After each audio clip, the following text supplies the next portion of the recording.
William Rodriguez still has a box of mementos from his last day at work. I won't open it because it's still full of dust. He was a janitor in the North Tower. His job was to clean all 110 flights of stairs. So when he found a piece of the 44th floor in the rubble of the collapsed building, the enormity of what happened hit home. The sensation when I got it was like, oh my God, everything is destroyed. And how did you know that was from the 44th floor? Because I worked there for 20 years and I cleaned that.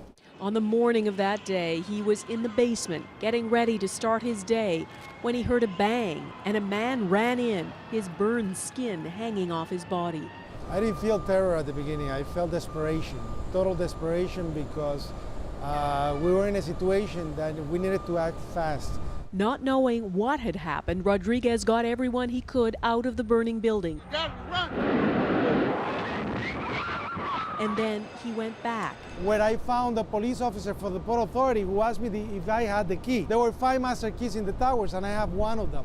I said, I have the key, let's go. He walked up 10 flights, then 20, unlocking doors, letting people out, until he got to the 39th floor. We're talking when all of a sudden we hear, bah, from the other tower. There was another explosion and we don't know what it was. It was so powerful that our tower shook so much that we heard an internal collapse. That loud bang was the South Tower collapsing. Unaware of it, Rodriguez kept working. I'm told by the police officer, you've done enough, but you don't get paid for this. It's better if you leave. And I said, no, I'm going to continue. He said, better if you give me a hand with the person on the wheelchair. When he got down to the lobby, total destruction. A police officer was yelling. Rodriguez heard a loud noise, then dove under a fire truck. See where the flag is? That's where I was pulled from the rubble. Thankful to still be alive, Rodriguez knew many close friends weren't as lucky. All the souls of the people that died are still there. Many were undocumented workers, and so since 9/11, Rodriguez has worked tirelessly to ensure their families got government compensation. And they were not getting any help. The families were not getting any help. I said, it's immoral.